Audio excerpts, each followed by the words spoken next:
get to the chat. Okay, got it, the meeting's being recorded.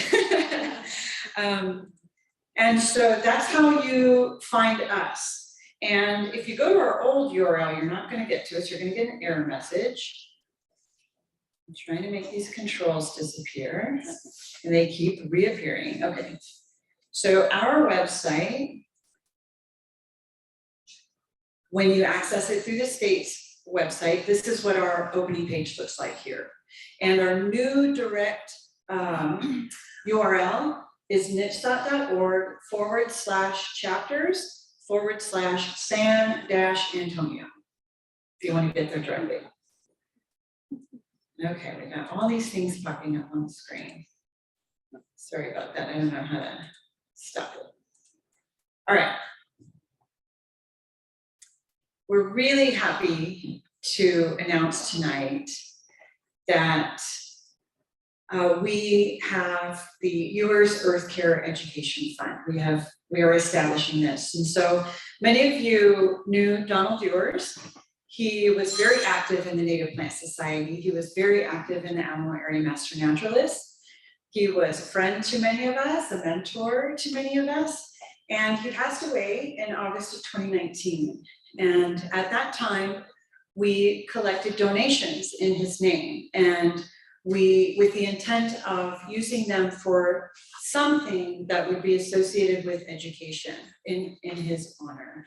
And we've been working on it since then, and we didn't really come up with anything that felt right until just recently.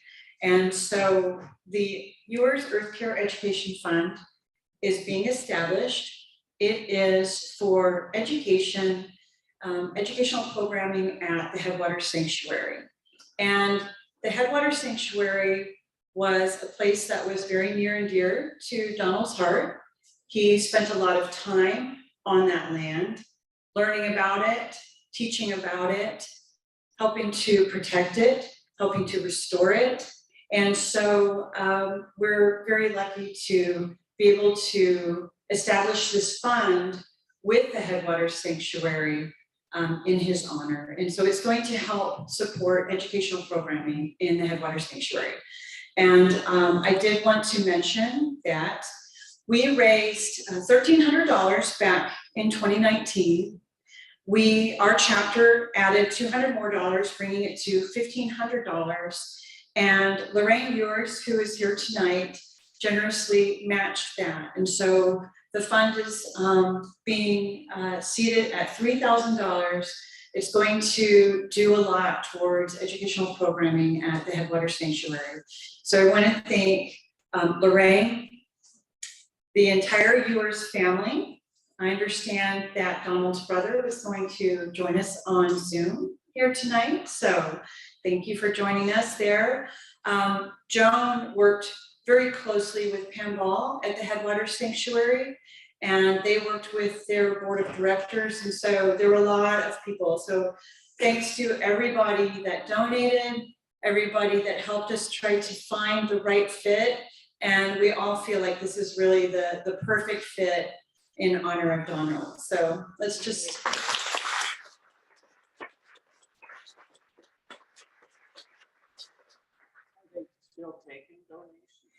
So we have a question here on whether or not they're still taking donations, and my understanding is that they will create the opportunity for people to donate directly to the fund in further support of the educational programming under the name the Ewers Earth Care Education Fund. Thank you very much. Okay.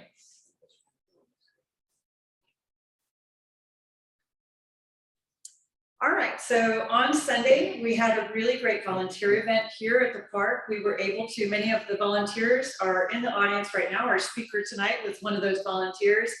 We had between 30 and 40 international visitors as part of a tourism conference that's in town right now. And they came to the park and we were able to show off the park. Former Mayor Phil Hardberger actually gave an introductory speech to everyone. We broke the group up into smaller groups and we took them on a walk to Landbridge. and then down and around up through the skywalk and back. And we had educational booths in here, and it started raining on us, but I didn't hear one single complaint from these people. They were excited, they were ready to go, they really enjoyed the park, and it was really great. So thank you to all the volunteers that helped out with that. We do have another call for volunteers for June 3rd, helping with a chapter booth, educational booth at the Festival of Flowers. And so, Haley, did you want to say anything about it? Or she's going to be your main contact. She's going to be there the whole day. And she's looking for folks. She's going to pass around a sign-up sheet if you're interested. We've got 3 different shifts. Shown there, 8:30 to 11:30, 11:30 to 2:30, or 2:30 to 5:30. It's going to be at the Shrine Auditorium off of Loop 1604. And if you're online, you can go to NPSOT@volunteers@gmail.com and express interest in this. And it should be a really great event. It's a really cool event that they haven't had in person for a while. So thank you. And then Donald Gerber has been working to understand one of the other chapters. I believe it's Williamson, is that right? Yes. They have a really great established plant rescue program, and he's learned a lot about it, and he's really interested in getting something going here, but he doesn't have the time or the ability to be able to make the weekend outings that are going to be necessary to go help save some of these plants. But he's willing to work closely with someone. So we're looking for anyone who might be interested in chairing a committee to establish this plant rescue program locally, to where we can go out for plants that are going to be destroyed for various reasons. Usually it's construction project of some type. This program actually contacts those landowners, might be a developer.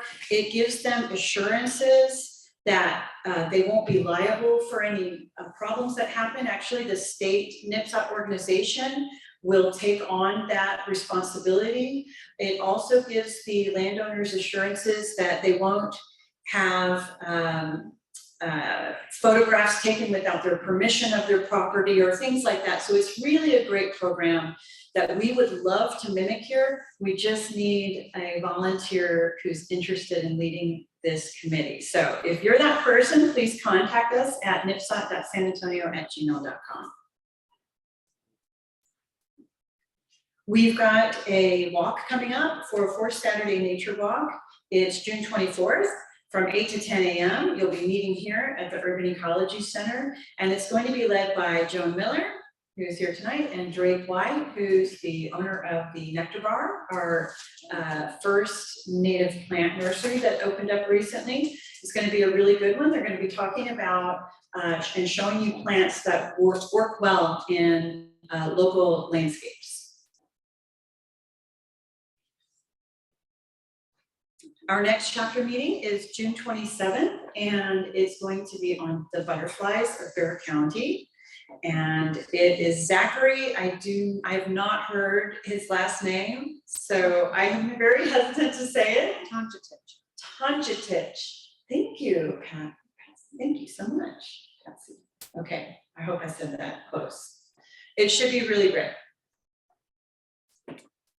Okay, so we do have the correct, we've already tested this, so it does work. I know last time we had a bad QR code that we had up, sorry about that. This one works. If you are online, on Zoom, you need to take the quiz. If you're in person here, you just need to sign in on the sheet. Pam's got it right back there for your rewards. You do not have to take the quiz if you're here in person. But if you're online, please take a picture of that QR code or go to that link. surveymonkey.com/r/wings in the Wildscape to take the quiz, and my understanding is you have to take it by midnight tonight. So do it right after the meeting and easy peasy. Okay, and now for tonight's presentation, we've got Patsy Kuentz, who's a certified Alamo area master naturalist. She's going to be sharing with us a lot of her amazing photographs and just education about the demonstration garden here through her photographs, highlighting wings in the wildscape.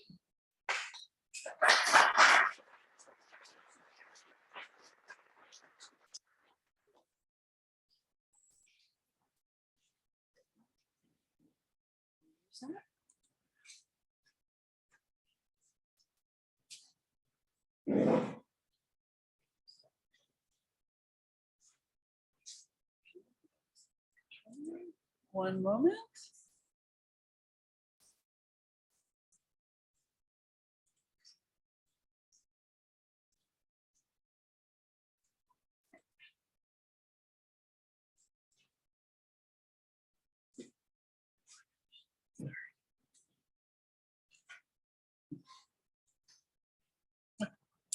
And let me try to get these off. They keep popping back up. Yeah.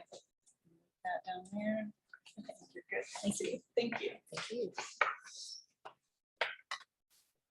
Welcome to the program this evening. I've been volunteering at the Alamo area Master Naturalist Native Plant Wildscape Demonstration Garden. It's a big name, and I'm going to call it the Demo Garden after this. So the AAMN Wildscape Plant, the AAMN Native Plant Wildscape Demonstration Garden. I've been volunteering there since 2010. When it was at the Riverwalk Garden, along the Riverwalk. That is now a defunct garden, and we are here at the demo garden in at Phil Hardberger Park. And for those of you who are involved with the Water Saver program, there will be three questions from this program. And when I say the answer or talk about that question, I'm going to say wink, wink, wink. and then I'll repeat the statement. So, I think they really want to know that you attended the whole program, and it's not really a test per se, but so I'll have 3 times when I'm going to give you the wink, wink, wink. And so you'll know which things in particular you need to remember. So one of the objectives for the demo garden is to show that many of nature's creatures rely on native plants for food, safety, and a place to raise their families. And I'll be featuring some of those creatures in this presentation. As I think you've heard at recent chapter programs, the demo garden is less than a 5-minute walk from here at the Urban Ecology Center. And if you haven't gotten over there this spring, you're missing a really good show. All of the seasons have their own beauty, but in the spring, the demo garden gives us a real color blast, and it's at its best right now. It's a great place to slow down, sit on one of the 2 benches, and be aware of your senses and see what they tell you in what you see and what you hear and what you smell. Now, a little about my interest in winged creatures. My husband Alan and I have been a part of the monthly bird surveys here at the park since 2009. And that was before either side of the park actually opened to the public. We've been birding together for well over 40 years, but I've always also liked butterflies. I made half-hearted attempts through the years to learn the names of some butterflies, rather unsuccessfully, I might add. But COVID-19 distancing brought me the time to really sit down and begin to appreciate butterflies. So I tried once again to learn their names, and they finally took this time. By then, I had also found a camera that was good enough to take decent photos, yet was small enough and light enough for me to be able to feel comfortable carrying it with me most times when I come to the park. For the past couple of years, I've participated with the American Butterfly Association's twice-a-year surveys, butterfly surveys, as an observer at the demo garden. I've now seen and photographed 48 species of butterflies in the demo garden, and I promise I will not show all of them tonight. So here's how the program will go. In the beginning, I'm going to show photos that I've taken of butterflies and moths from the demonstration garden, followed by some of the birds of the garden, and then some other winged creatures that I photographed there. And I have to say that once you learn the skills to photograph large and small birds, you find that birds are the gateway animal for seeing other animals and creatures that have not been on your horizon before. And then I'm going to take some artistic license with the last few photos and show several of my favorite non-winged creatures in the garden. I took all the photos in the presentation except for the very last one, and it's a photo that I just absolutely couldn't leave out of the presentation. So here is the entrance to the demonstration garden. This is the south entrance. Here's my first photo of creature. As you may know, San Antonio is a flyway for both birds and for butterflies. The most talked about butterfly being the monarch. The queen is closely related to the monarch, and we see queens at the garden much more often than we see monarchs, and that's partly because the monarchs usually hit us here as they go north and as they go south, so as they're migrating. Every great once in a while, one will spend the whole summer with us, but it's not very often. So as I'm in the garden, people ask me, how do you tell the difference between a queen and a monarch? For me, the easiest way is if I see a side view. The queen, when you look at the side view, both the forewing and the hind wing have the same basic background color. And for the monarch, the hind wing is much lighter than the basic color of the upper wing, the forewing. So that's how I can tell. There are other ways to tell, but that's the easiest one for me. Patsy, I'm sorry. That's right. Our controls have come up. So we're gonna just try to move it Oh, out yeah. of the way. That's fine. Just because it just keeps popping up. Yeah. So we're just gonna, I don't know where it's gonna be best. Try it, maybe there. Okay, sorry, guys. They don't see it on Zoom, but we see it in here. Sorry about that. Most of the time the titles are at the top, so I think that'll be fine. So now we're going to look at a butterfly egg on pearl milkweed. Did you see the egg? Okay. It's a little dot, a little white dot on the leaf. Very hard to see, hardly notice. But this is when you have to kind of tune your eyes into what things look like normally and small changes in them. So the egg is really how the life cycle starts. There's a female butterfly that has laid an egg there. And we don't know, I couldn't get a close enough photo of it to take a look at the egg. Sometimes you can see from the egg what butterfly laid it. But I didn't get a close enough photo because frankly, I didn't really know what I was looking at until I got home and looked at my photo and said, oh wait, that's an egg. That's not just a piece of dirt or whatever. So monarchs and queens, as you probably know, exclusively use milkweed plants for their larval host.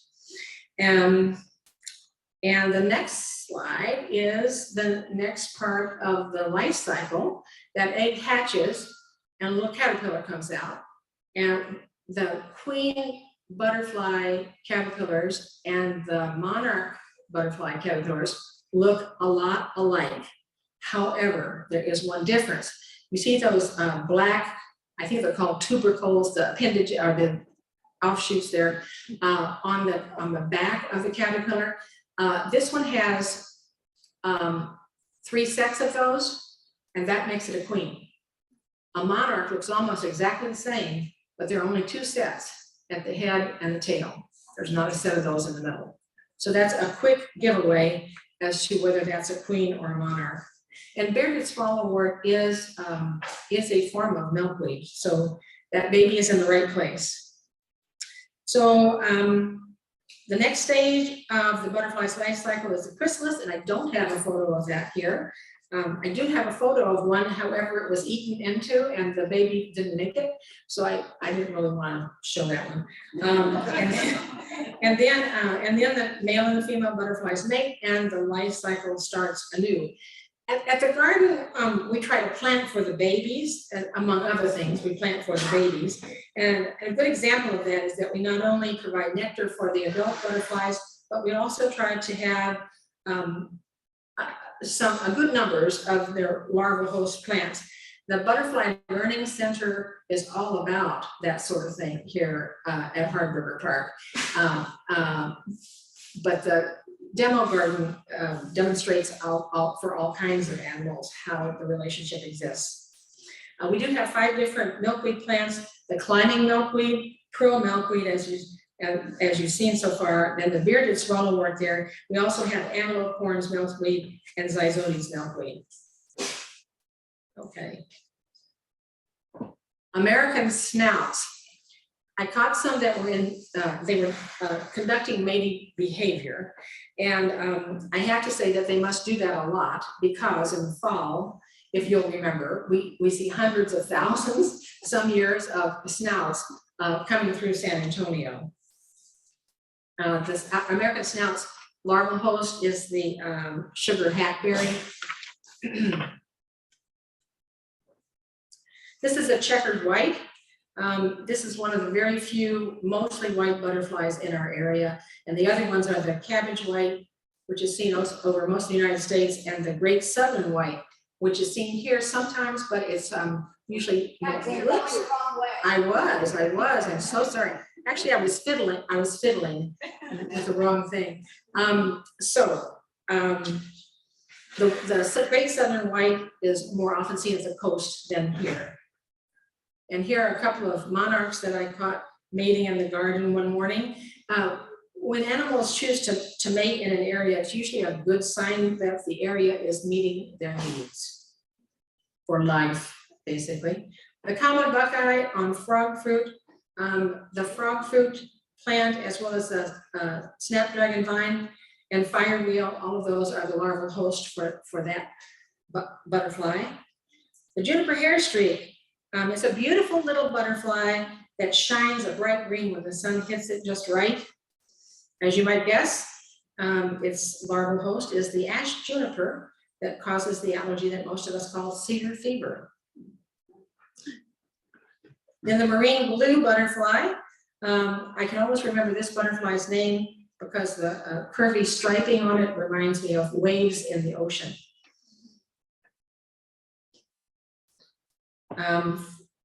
The Phaon crescent frog fruit, the Phaon crescent on frog fruit.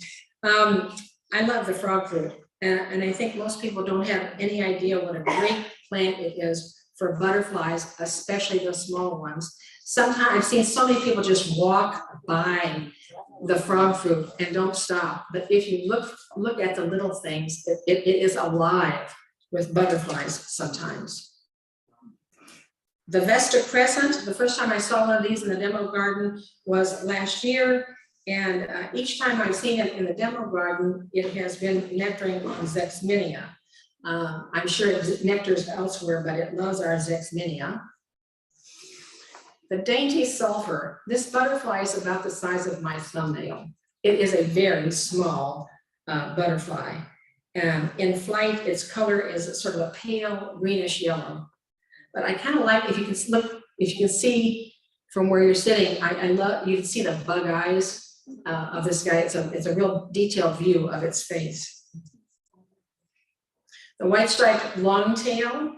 It was kind of fun because we went down to, I think it's the new butterfly garden that they put into Asikia Park the day before, and I saw the white striped longtail for the first time down there. I came to the demo garden the next day, and they were at the demonstration garden too.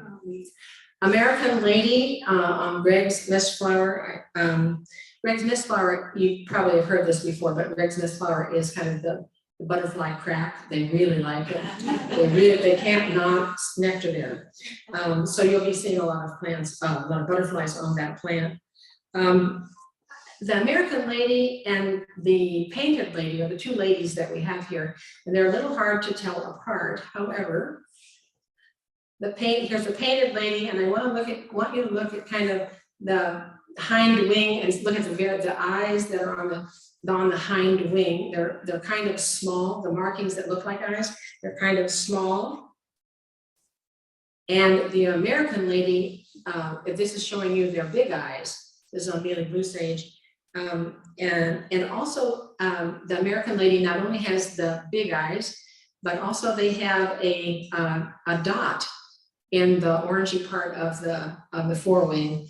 And the painted lady does not have that tiny little dot. So that's a good way to tell what they are. And a lot of people remember the eye thing with a mnemonic that says, American women have big eyes. And that works. The southern dogface, I don't know if you know this butterfly, but if you don't, the reason for its name is that forewing from the side like this looks like the face of a poodle. So that's an easy one to learn. So the darker spot is the eye of the poodle, and then the head is above that. And the top of the head is above that. And then if you look to the right, you can see kind of the mouth of this dog face of the dog. The Gulf fritillary on autumn sage. Its larval host is the passion flower vine, which we don't have in the garden, but we must have a lot very close by because the Gulf fritillary is one of the most common butterflies that we see there. And we often see them right after they have hatched when they're brightest and they're very silvery on the underside, just a beautiful, beautiful butterfly. The Thiona checker spot. This is found in the southern portions of Texas and in New Mexico and Arizona, and then south into Mexico. The larval hosts for it are paintbrushes and several other plants too. Common white checkered skipper on Zexminia is probably the most common butterfly that we see in the garden, but it is so small that it often goes unnoticed. So the two species can't really be told apart with a visual observation, as they say. The two butterflies have to be dissected, and they look at various body parts to tell the difference. So most of the time, people just sort of lump them together and say it's a common white checkered skipper. Rieker's blue on bluebonnet, our state wildflower, and their larval host are legumes, and bluebonnet works for that. Here's a monarch on autumn sage. I wasn't real keen on the color combination when I looked at this photo in the first place, but it was selected to be in the book called Phil Hardberger Park, A Story in Photographs, that was recently published by the Phil Hardberger Park Conservancy. And if you haven't seen that book, you might really enjoy it. It's got some photos by professional photographers as well as amateurs like me. Sleepy orange. I just think this is such a pretty little butterfly. It's very common in our area and often overwinters with us in leaf litter. So when you hear people say, leave the leaf litter, don't mess with it, this is one of the butterflies that you will be saving if you do that. The red admiral in Mealy Blue Sage. This is a familiar butterfly to many people, and lots of people are able to remember the name because it has very distinctive markings and coloration, and it's hard to confuse it with other butterflies. Some years we see a lot of them. Last year we didn't see very many, but now this year we're seeing quite a few again. Eastern black swallowtail on prairie verbena. It bordered patch on the frog fruit, except it's not frog fruit. I put in a mistake on purpose. No, I didn't discover this until I'd already sent the slideshow off. So it is on Greg's Mist Flower. The larval host for this butterfly, the bordered patch, are sunflowers, ragweed, cockleburrs, and other plants. So a lot of plants that most people aren't particularly keen on sometimes. Henry's elfin on Texas redbud. The redbud blooms very, very early in the spring, And the Henry's elfin uses it as its larval host. So oftentimes you can see on just a branch or two, a dozen Henry's elfins. When they're there, they're really there. And then they stay around for the Mexican buckeyes to bloom, because that's another of their larval hosts. And this year I saw quite a few on the Mexican plum, but as it turns, when it was blooming, but as it turns out, it was blooming early this year. So most years, it's not blooming until the Henry's elfins have moved on. And at first, when I first looked at the Henry's elfin, I said to myself, oh my gosh, an LBJ, that the birders call little brown job. Who can tell what it is? It looks like every other little brown job that's out there. But it really is a pretty, pretty butterfly. If you look at that hind wing at the back of it, there's this almost a frosted look.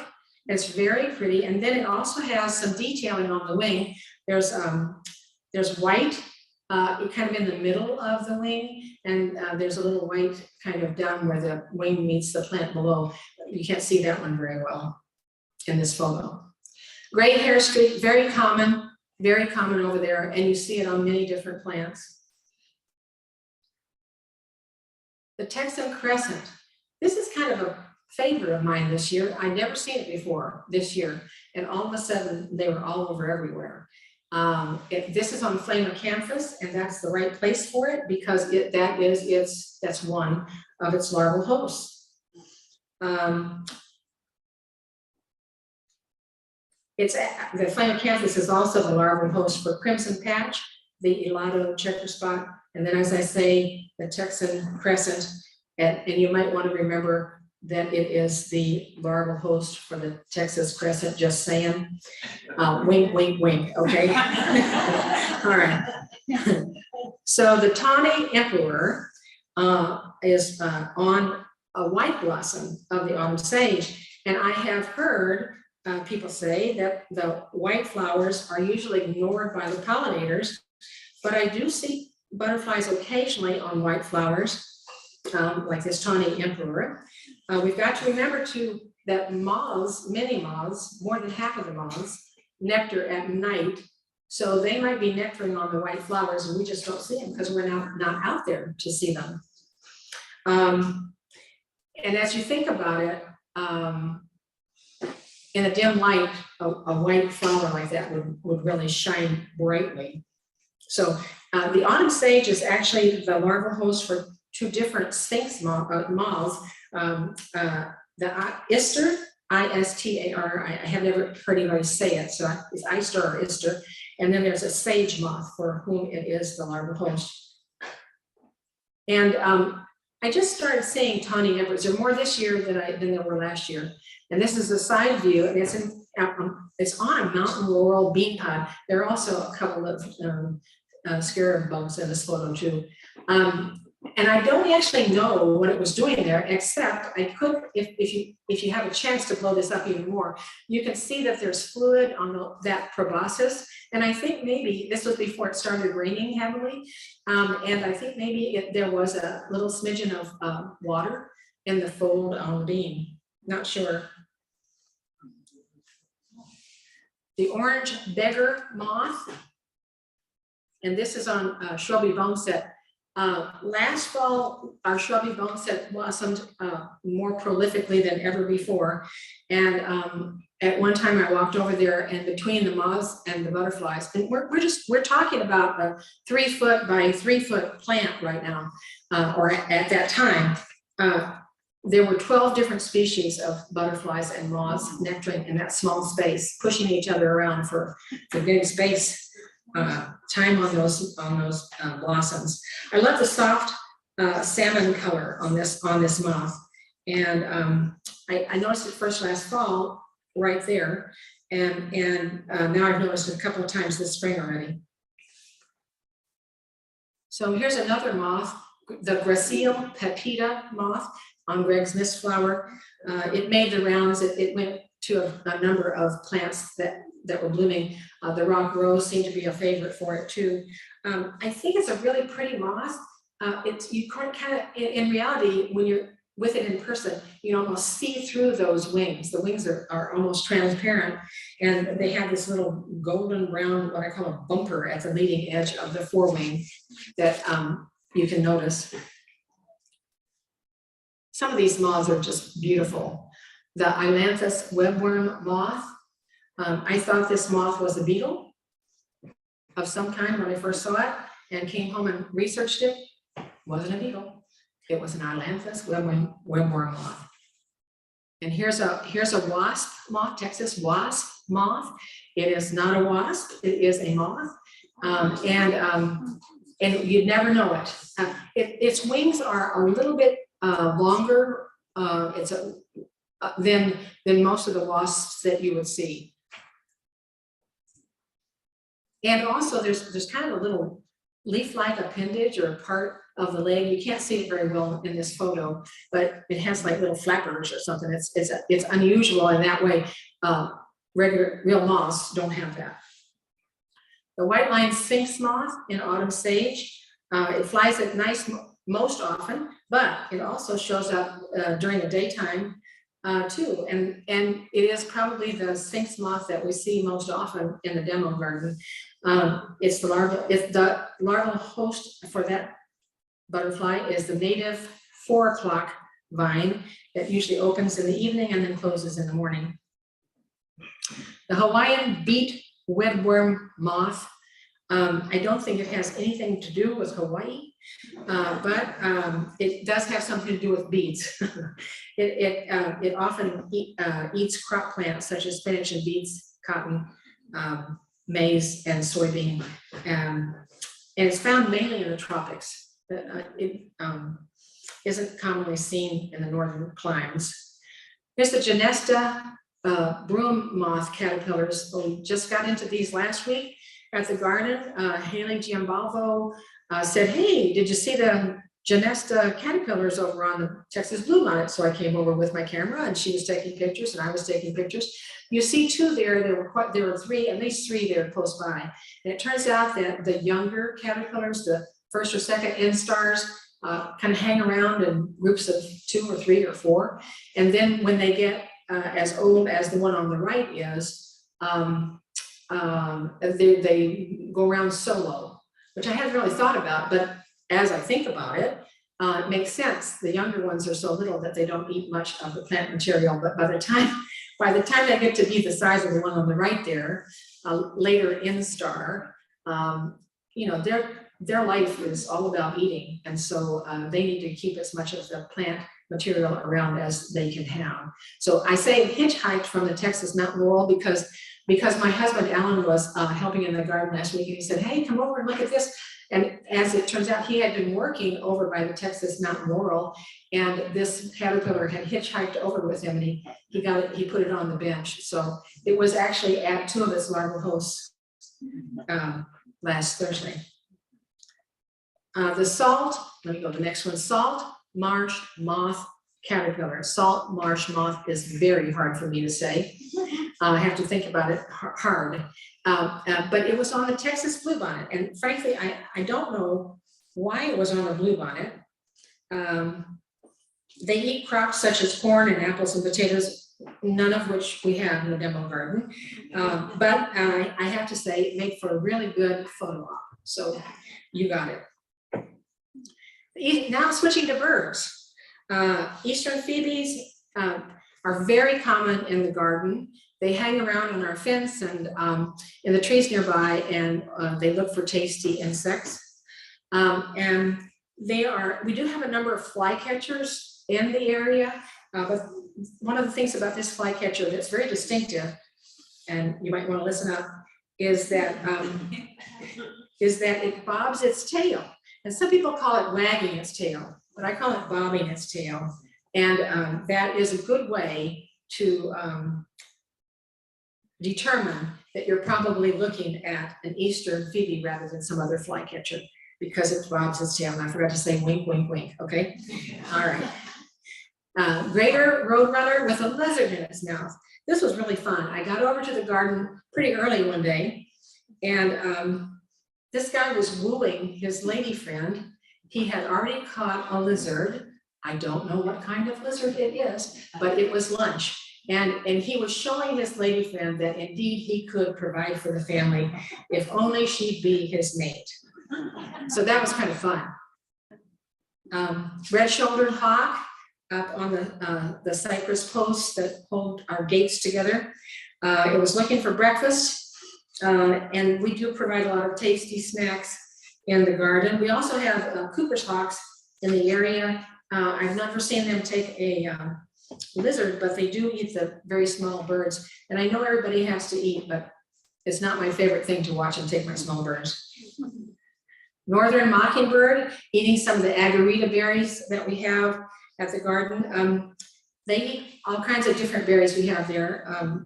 They eat the berries from the flame leaf sumac. They really like those.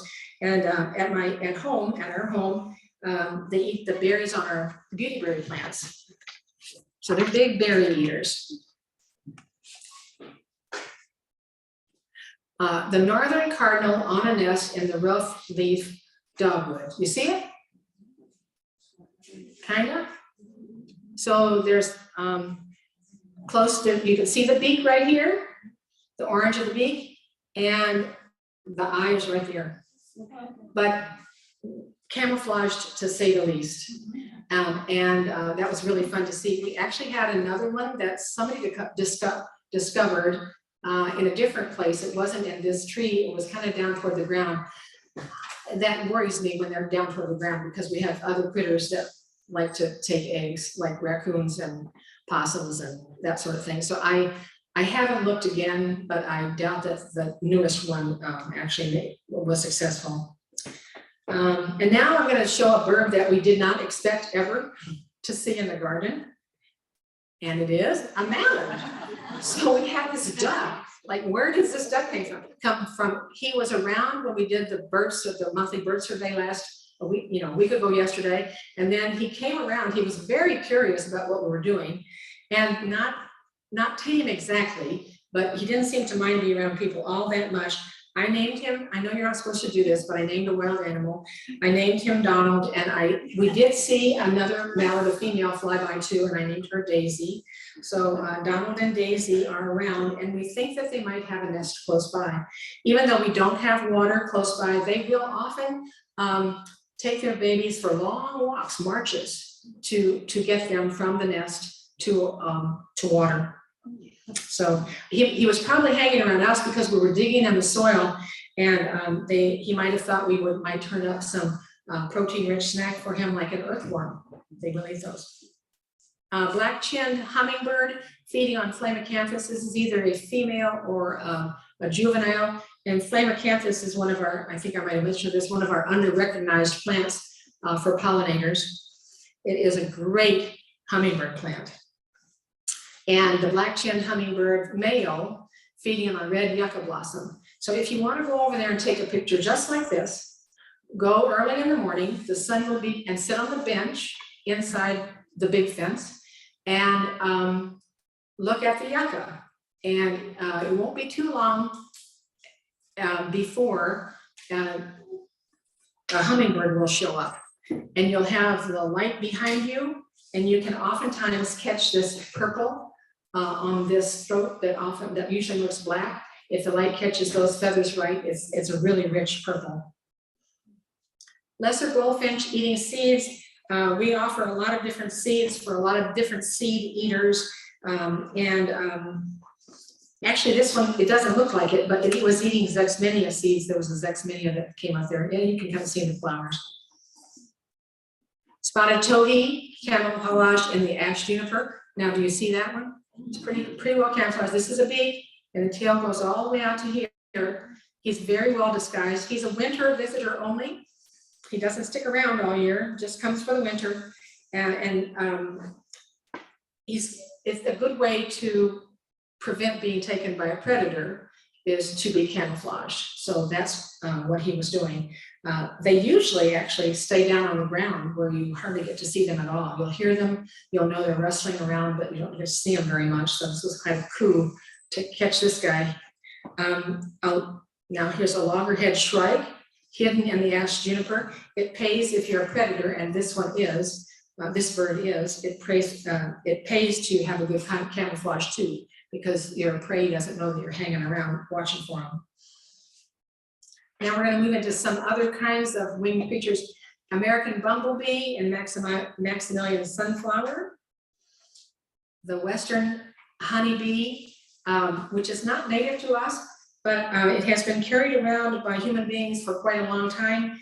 And now I just read that it is in every continent in the world except for Antarctica. Hunter's little paper wasp and evergreen sumac. This is one of the 200 plus species of paper wasps worldwide. Now this next one, this is one of my favorites. So I took this picture and I'm thinking, what am I looking at? And as it turns out, it's not one, but two jagged ambush bugs. You can see the male pretty easily right here. And I thought this was some kind of a growth. I just couldn't figure it out until I got home and could blow it up. And that is the female. It turns out she's kind of a golden brown color. And that is the male. And believe it, he's much smaller than she is. And he actually often rides around on her back, which is sort of interesting. They are very poor flyers, but they can fly. And I'll tell you what, if you blow this up, this looks like one mean creature. You feel like it looks like a T-Rex kind of, and it's angular and jagged and muscular. And it's actually kind of scary. If that were the size of a dog, I'd run. You know? Here's one of my favorite winged creatures, the dung beetle. And I guess that's the child in me, because if you've ever led a walk with children and you've like a nature walk, and you've run into a dung beetle, this is a fascinating item for most of these kids. You will have lots of things to talk about, but I have to tell you, there's nothing like something that rolls poop around that will get a kid's attention. Okay, green salmon beetle on doveweed. I just think that's such a colorful beetle. This iridescent green, this bright red, really pretty. There's a lot of doveweed this year. I think that the seeds have sprouted in more abundance than usual because of all the rain. We don't let much of it stay in the garden, but we do try to keep 1 or 2 doveweeds because in the fall, when it goes to seed, the doves and other seed eaters really like to eat the seed. The northern plushback fly. It looks like a bee at first, but it is not. It is a fly. A yellow spotted bromeliad fly on a fire wheel. It's a type of hover fly. The giant robber fly. That's another one that's kind of a creepy guy. It is one of the assassin flies, and they feed mainly on other insects, and they ambush and catch their prey in flight. The common housefly, such a pretty pearl milkweed, and then the common housefly, and I'm not to denigrate common houseflies, but I just don't like them in my house. American bird grasshopper on the red yucca.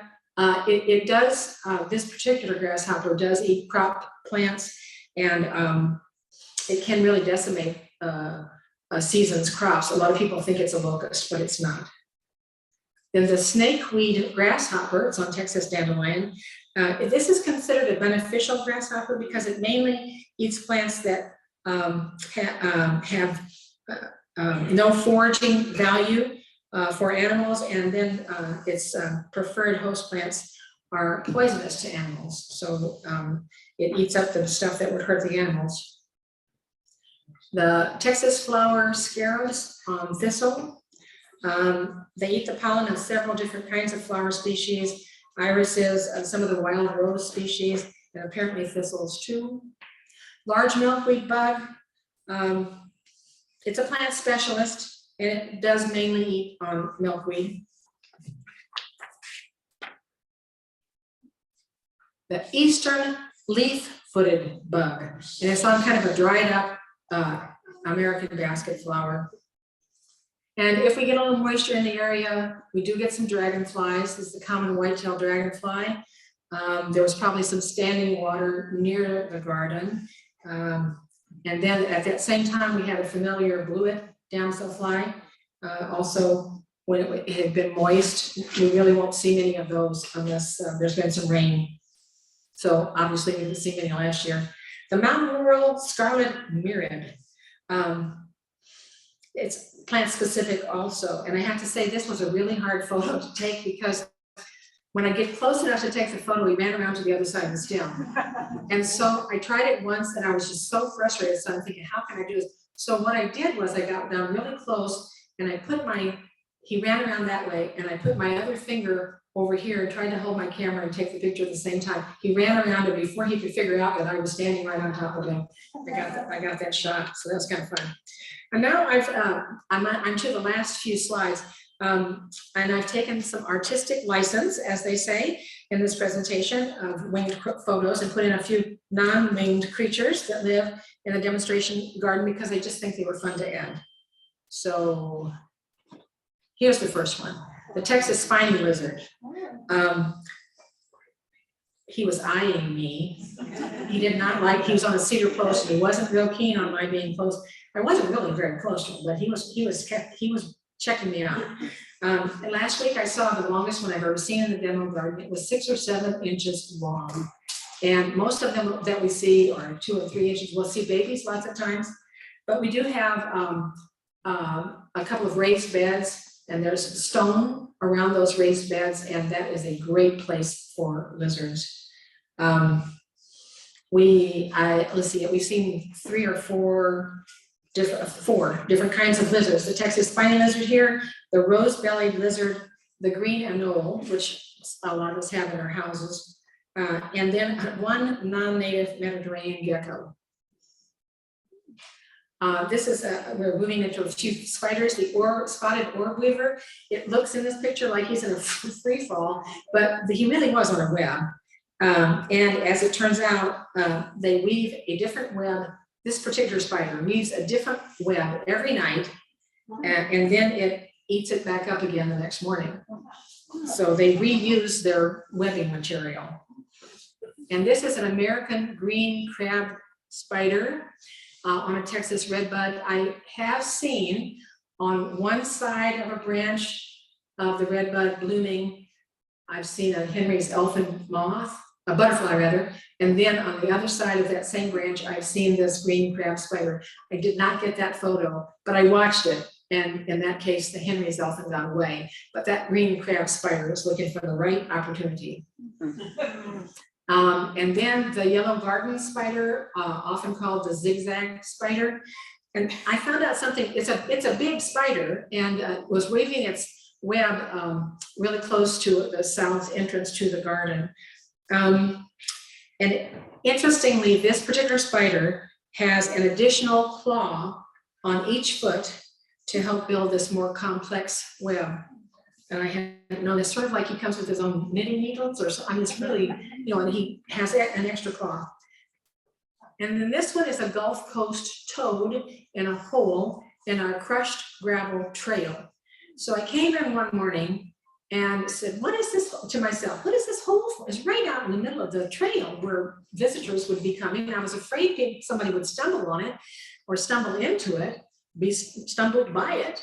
And so I went over and I kind of, tromped around and nothing showed up. I thought, well, okay. So I took some of those pebbles and started pushing them into the hole. And the second foot push, out came this Gulf Coast toad. And I said, well, so he was the one that was making it. So later on, we were coming in for a work day and I happened to be the first one there.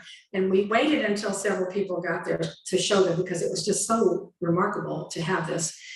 They really are around moist areas. And I didn't think that was particularly moist at that time. But before we started work, we relocated him over into a grassy area. Well, he did come back, the hole came back. And just about the time I was going to fill it in, we had a big rainstorm and I went over there and all of that, a big like 5 foot by 2 foot section of the trail had washed out because he had lots of holes, lots of tunnels down there. He was a very busy Gulf Coast toad. So he has not come back. We did the park people repaired it for us. And He did not come back. And so now I'm going to go to my last slide. It's one of my favorite photos from the garden, and I did not take it.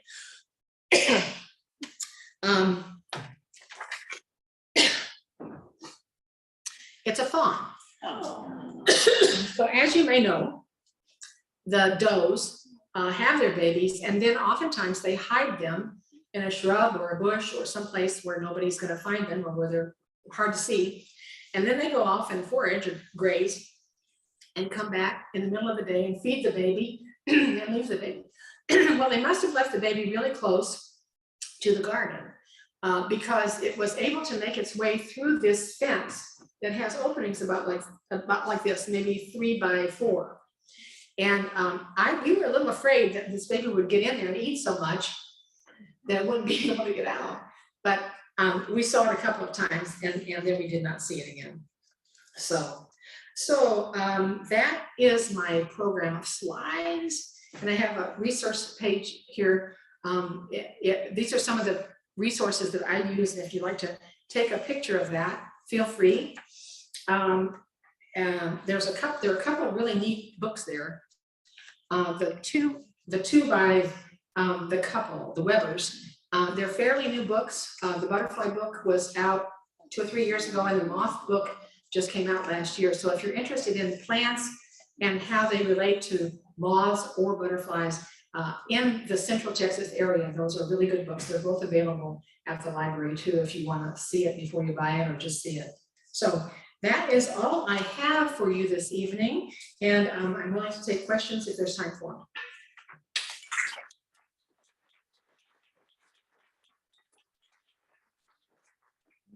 Yes. Can you share the camera you use? Oh, sure, I can share. The question is, could I share the camera?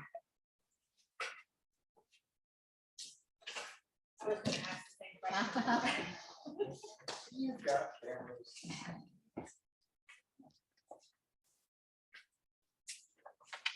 Thank you. Now, I'm going to show it to the people who are here. This is the camera that I use. It is a Panasonic Lumix, just a second. It's a Panasonic DMC ZS60. And I bought one of the last one. This is my third one. I bought one of the last ones that Amazon had. I don't think they're making this particular one still. They are still making a Panasonic Lumix camera, and it's part of this series. But I've noticed that every new one is a little bit heavier and a tiny bit bigger. They have more features. And this is a point and shoot, which is the way that I use it, but it's really good at macro photos. And one of these days I'm going to sit down and really try to learn to use all the features that it has, because it has a nice zoom on it. It's hard for me to get good bird pictures from a distance. Every once in a while I get a really good one, but from a distance, this is probably not the best camera. But when you're taking close photos and you want something easy to carry, this is a great camera. Yeah. Other questions? Tyler. Yeah, I just wonder, for each given photograph, how much time do you spend trying to capture that photograph? Maybe you take dozens and dozens of photographs. That's possible. The question was, how much time do I take with each of these photographs? My husband would tell you that I spend way more time than I should working around with these photos. But I like to really look at them closely, and in many cases, the IDs that are on here were IDs that I made myself. I didn't know what they were until I researched it myself. So I could spend an enormous amount of time on this, but sometimes you just luck out, and you walk in and you see something that doesn't quite look normal or right, and you go over to it, and it's something really unusual. It's sort of serendipity in some cases, and serendipity is great, especially when I can get a good shot and know what it's fun when you know what it is. But it's really fun to do the research too. So sometimes it's fast, and sometimes it's 40 minutes. And some of the butterflies are really hard to take photos of too, It's much easier to take a photo when it's sitting still, but how do you figure out where it's gonna land and how long it's gonna be there? But lots of times if you watch them, it's just like the loggerhead shrikes. They will go out and find something to eat. They will come back and sit at the same place. Butterflies is a little different, but they come to the same place. They nectar over here, and then they wander around, they flutter around, you know, and if you stay where they were nectaring before, there's a likelihood that they will come back to that same one, that same flower. So just hang out. The point is, don't be in too much of a hurry. You kind of have to enjoy the process. That's what I think. Patsy, Yes. there's a question from Zoom. Okay. When did the demo garden open? Hint, hint. It opened to the public in 2018. Repeat the question. The question was, hint, hint, when again did the demo garden open? And it was in 2018, in November of 2018. Are there any other people that need more hint, hint? Any other questions? Well, thank you for coming, and I hope you enjoyed it.